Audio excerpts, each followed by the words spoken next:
So here are the few excerpts from Majjhima Nikaya, and mostly it's from Mulapariyaya Sutta, the number 1. This is on a difference between puthujjana, ariyasavaka, and arahant. Conceiving. Here, because an untaught ordinary person who does not see the Noble Ones, who is unskilled and untrained in the Noble One's Dhamma,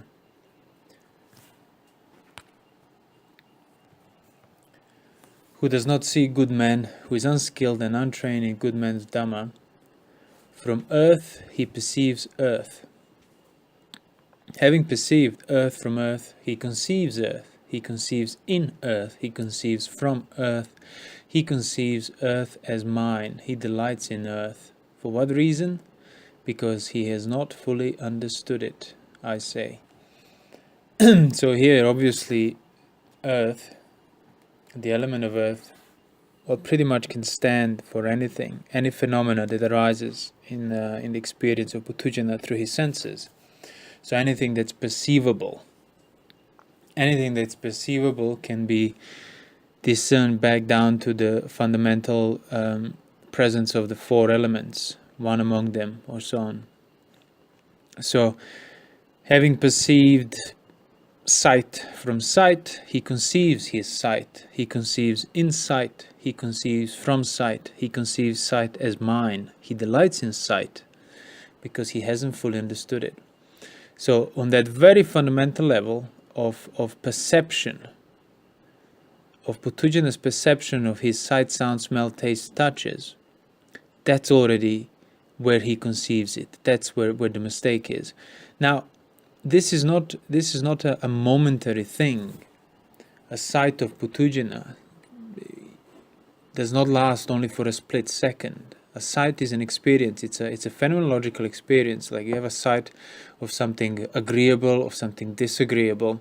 You've seen something agreeable and disagreeable, and now your mind revolves around it, for example. So that sight is present throughout, for the whole time. It endures, as the Buddha would say. It's changing while standing the same. So it's not that puthujjana must uproot this subconscious momentary flux of his consciousness and sights and whatnot. He needs to understand the nature of the seen, the nature of the heard, the nature of the sense in any other way.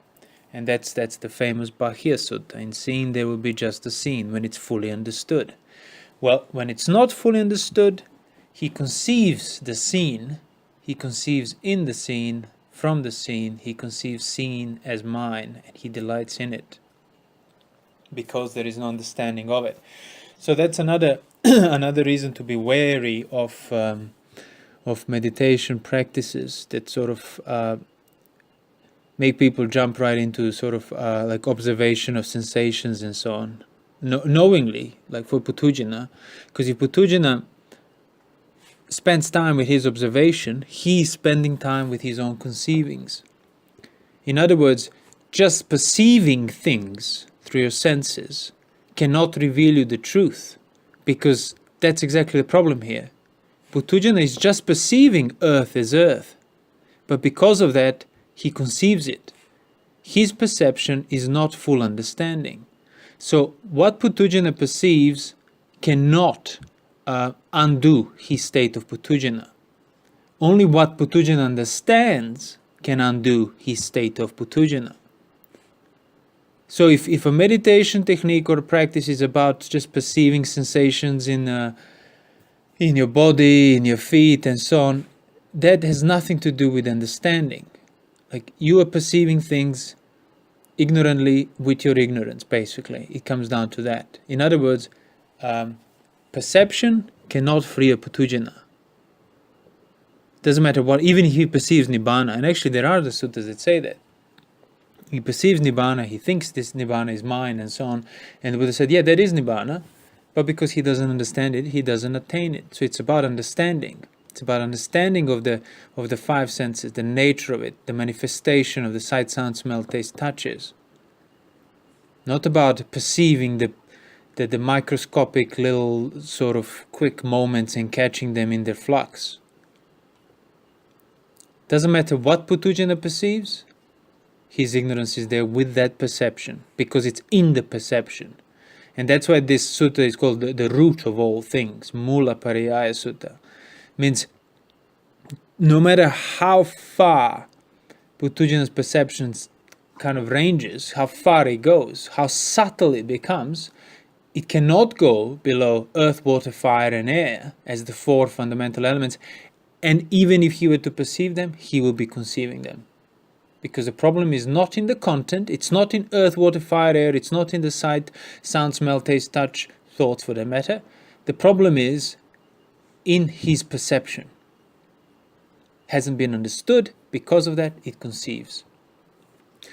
And that's the fundamental difference between puthujjana and ariyasavaka. It says bhikkhu who is a trainee, who is a ariyasavaka, who still dwells aspiring for the unsurpassed security from bondage.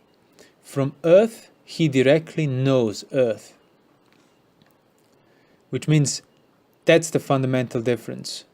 Sotapanna, or higher, has understood the nature of things, has understood the nature of suffering, has understood the nature of perception, has understood the nature of earth, water, fire and air. He's understood the nature of the appearing phenomena. Because of that, he is free from suffering. The Four Noble Truths are understood. By knowing the way out of suffering, you are free from suffering. Of course, an ariyasavaka has to stop now, or rather make the effort of renunciation in regard to the habits that still linger from his previous ignorance that now has been destroyed. So he's encouraged to not conceive earth. He's encouraged to not conceive in earth. He's encouraged to not conceive from earth, and he's encouraged to not conceive earth as mine. And that encouragement can work for him because he has that reference point of having understood the earth, directly knows the earth, which is what's in common with ariyasavaka and arahant.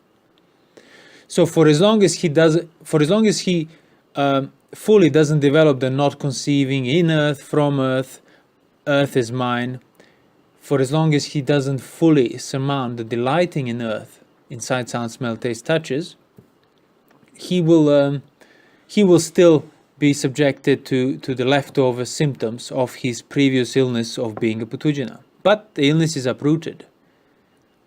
Even if he doesn't necessarily make much effort in this life, as the Buddha said that 7 most times, 7 most occurrences of his lives, the work will be seen through by the end of it. But why wait? If he can sort of uproot, overcome, extinguish all the lingering symptoms from his prior infection with avidya, he should do it. And then it says, a bhikkhu who is an arahant with taints destroyed, who has lived a holy life, has done what had to be done, laying down the burden, reach his goal, destroy the fetters of being. From earth, he directly knows earth. Same like an ariyasavaka, same like a sotapanna. But he's also liberated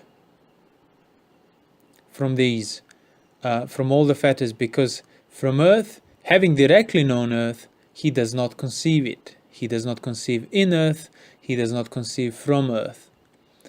He doesn't conceive earth as mine, and he doesn't delight in it, because he has fully understood it.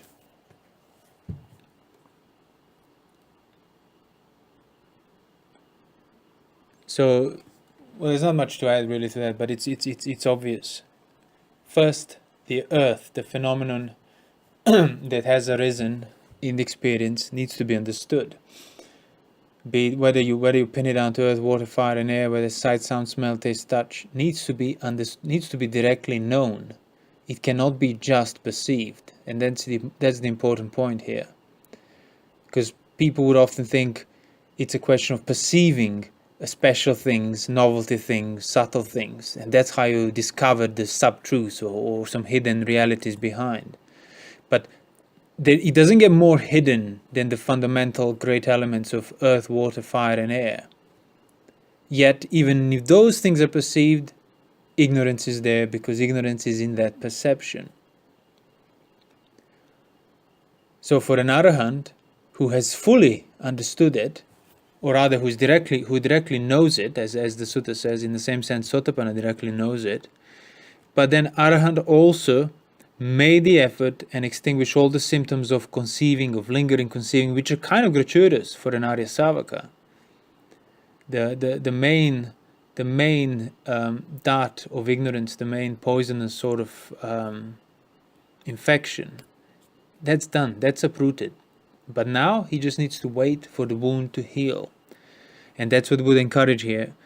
In order for a wound of Sotapanna to heal, like the previous wound of being a puthujjana, he needs to stop conceiving. Make the effort and actually withdraw the conceivings that he might still habitually, he will habitually have to a different degree. Then the second bit is the difference between the three in terms of what they attend to. And it's obviously connected to this. So here, because an untaught ordinary person, a puthujjana, who does not see noble ones and is unskilled and untrained in their Dhamma, who does not see good men and is unskilled and undisciplined in their Dhamma, does not understand what things should be attended to and what things should not be attended to. Since that is so, he attends to those things he should not attend to, and he does not attend to those things he should attend to. And again, so it's not a question of just taking for granted what you've been told you must pay attention to, such as bodily sensations and various types of perception. The question is understanding the nature of what should be attended, as in skillful and wholesome, and what should not be attended, as in unskillful, unwholesome. But in order for, you don't perceive necessarily, you can't perceive skillfulness of a skillful thing, nor unskillfulness of an unskillful thing. You can know it. You can come to those discernments after the effort has been made to be understood. As in, why is a wholesome thing wholesome, and what makes sometimes something seemingly unwholesome is actually wholesome. Like for somebody who never practiced restraint, saying no to sensual desire and everything is very, very unpleasant initially and very painful, and it can seem very counterintuitive as well. He's going against the nature, against the human mind, against the body, against everything, and it is, and that's a wholesome thing. But then torturing your body and like extreme forms of asceticism, we're on the verge of death, which is like taking that against the body to the extreme, well, that becomes unwholesome as well. So things are not necessarily defined by perception in terms of whether they're wholesome or unwholesome, but that can be understood. And that's exactly it. If one understands that, one can attend to it. One knows what to attend. And as the Buddha said, puthujjana does not understand what should be attended to. He doesn't understand. He doesn't understand. He might have faith in it. He might have heard an instruction and now he's attending to it, to these things. But even so, if it were to be done rightly, he needs to start developing understanding. And yeah, so it goes on saying, what are the things he should not attend to, that he attends to? There are things such that when he attends to them, the unarisen taint of sensual desire arises in him, and the arisen taint of sensual desire increases. The unarisen taint of being arises in him, and the arisen taint of being increases. The unarisen taint of ignorance arises in him, and the arisen taint of ignorance increases. And obviously, consequently, the things that he should attend to, but he doesn't, are things that when he attends to them, the unarisen taint of sensuality does not arise, and the arisen taint of sensuality is abandoned. Same goes for the being, the taint of being, and the taint of ignorance. So he keeps on attending improperly. He keeps attending unwisely, so to speak, as in without a proper perspective. So he ends up thinking, was I in the past? Was I not in the past? What was I in the past? How was I in the past? Having been what did I become? Shall I be in the future? Shall I not be in the future? What shall I be in the future? How shall I be in the future? Having been what shall I become in the future? Or else he is inwardly perplexed about the present. Am I? Am I not? What am I? How am I? Where has this being come from? Where will it go? So you might notice all these questions have one thing in common, which is they're completely self-centered. Now, obviously, this is quite a condensed paragraph. It's not that the person actually sits on the chair and starts thinking in such a crude manner. Was I in the past? Was I not? These questions should be understood on a subtle level of implication, whereby when you're thinking about something in the past or something about the future, you're thinking in a self-centered manner, as in you don't question your own self in regard to it. You're questioning the content of your experience. You might be even doubting, but what you're not doubting is that there has been some sense of self. You're not doubting that I was in the past, or rather you're not doubting the I of the question, was I in the past? Because was I in the past or was I not in the past, either way the question revolves around the self-centered sense of I. And those questions, as the Buddha said, see, there is no answer to them in the sense of, oh, you must figure it out, answer to every individual question here that's been read. On the contrary, these questions arise, or rather sense of self and self-centeredness arises as a result of improperly attending to sensuality, nature of being, and ignorance. To making them increase, you result holding the self-view. You start properly attending to them, they diminish, your views of sense of self diminish as well. And actually, here it says, the next paragraph, when he attends unwisely in such manner, one of the 6 views will arise in him. The view that myself exists is the actual truth. Myself does not exist as the actual truth. The view I perceive self with self will arise in him. The view that I perceive not self with self arise in him. Or the view I perceive self with not self arise in him. And as Thero pointed out, what puthujjana cannot develop is the view that I perceive not self with not self. Because if that arises in him, then he'll be a sotapanna. So he remains fully self-centered and established in his wrong self-view as a result of wrongly attending to these 3 types of taints, basically. The sensuality, being, nature of phenomena, and ignorance. And because he has he ends up developing self-view, he becomes subjected to aging and death, sorrow, lamentation, pain, grief, and despair. That's it. So now a well-taught noble disciple who does see noble ones, who is skilled and trained in the Dhamma, who sees true men and is skilled and trained in the Dhamma, understands what things should be attended to and what things should not be attended to. Since that is so, he does not attend to those things he should not attend, and he attends to those things he should attend. So it goes the same to repeat what are the things he should not attend are the things that lead to increasing of sensuality, being, and ignorance. And things that are fit for attention are things that lead to decreasing of sensuality, being, and ignorance. And then because he's been attending properly, he can attend further. This is suffering, he attends properly. This is the origin of suffering, he attends properly. This is the cessation of suffering, he attends properly. This is the way leading to the cessation of suffering, when he attends wisely in this way. These fetters are abandoned in him: personality view, doubt, and adhering to behavior and duties. So,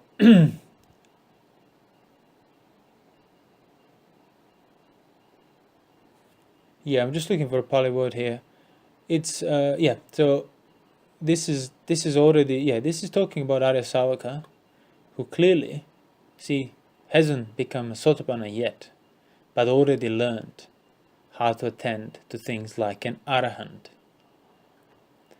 As the Mulapariyaya Sutta 1 Majjhima Nikaya 1 said. And by the way, this is Majjhima Nikaya 2. Excerpt from it.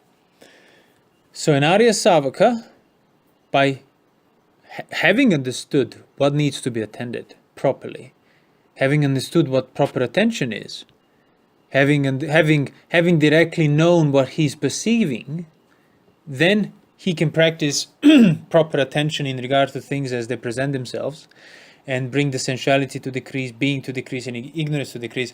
And then he can also attend in the same manner about the nature of suffering.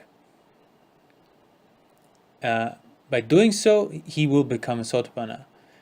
He will be free from the self-view, from doubt, and from holding on to virtue and duty, or behavior and duties. And it says from Majjhima Nikaya 48, furthermore, because a noble disciple reflects thus, I am endowed with the nature of an individual who possesses right view. What is the nature of an individual who possesses right view? This is the nature of the individual who possesses right view. Although he may commit some kind of offense for which a means of rehabilitation has been laid down, still he at once confesses, reveals, and discloses it to the teacher or to wise companions in the holy life. And having done that, he enters upon restraint for the future. In other words, he is his virtue. He's not doing his virtue. He's not keeping his virtue. He has become it.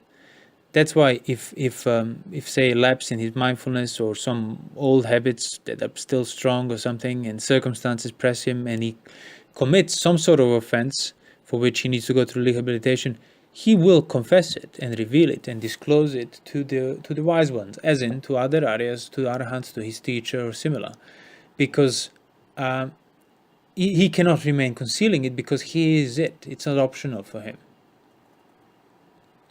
And it says, just as a young tender infant lying prone at once draws back his hand or his foot on a live coal, so too that is the nature of an individual who possesses the right view. Now back to Majjhima Nikaya 4. There are Brahmins, some recluses and Brahmins, who perceive day when it is night, and night when it is day. I say that, on their part, this is an abiding in delusion.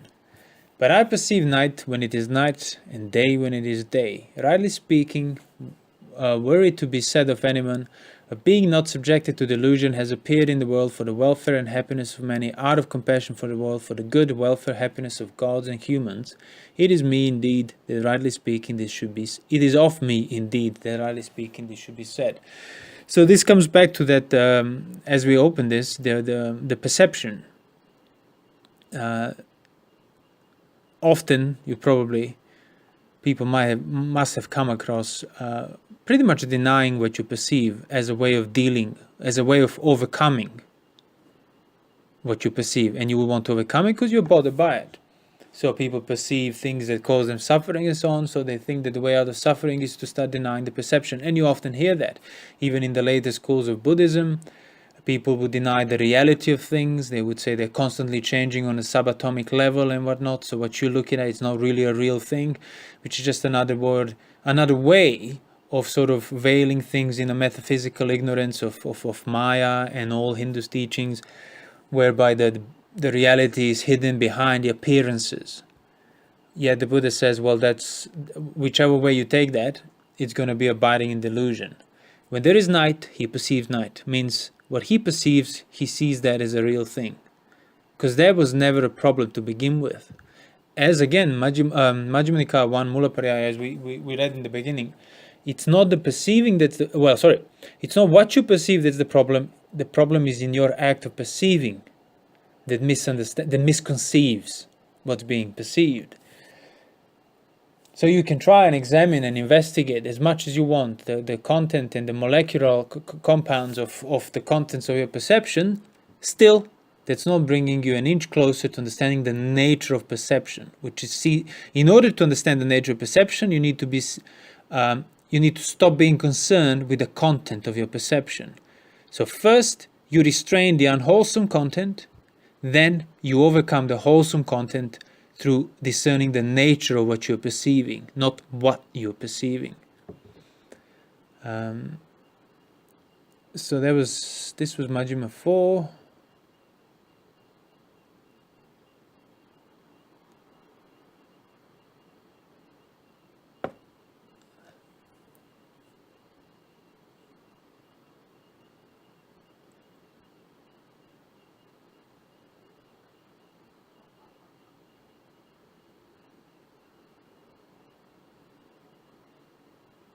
Oh, yeah, here is an interesting passage,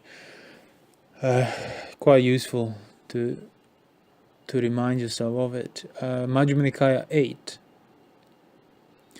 Chunda, the idea that one who has himself sunk into the mud can pull out another who has sunk into the mud, that's impossible. So it's quite obvious.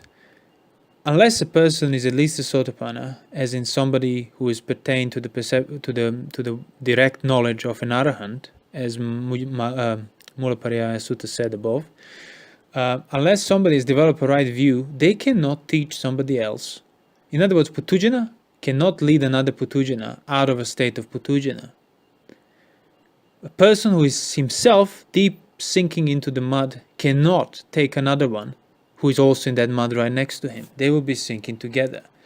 And it's important to maintain that criteria, because people tend to water it down through sort of an attitude of, well, I am a puthujjana, but for as long as I'm making this effort, my intentions are good, I don't mean any harm, so that means I can help others. Like, you can help others in a very, very relative sense, maybe point them to the suttas and so on, but if you actually think you can teach others in a way of direct way out of suffering without you yourself understanding the way out of suffering, that's a complete contradiction. So the best way to help others, the most compassionate way to help others, is to free yourself first.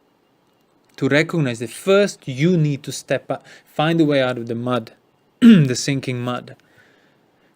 And when you do, then you will help others. You will know exactly how to help others. But then you might realize that some of them don't want to be helped. So the idea that one who has not sunk into the mud can pull out another who has sunk into the mud, that's possible. The idea that one who himself is unextinguished, untrained, can help somebody else to become tame, trained, and extinguished, that's impossible.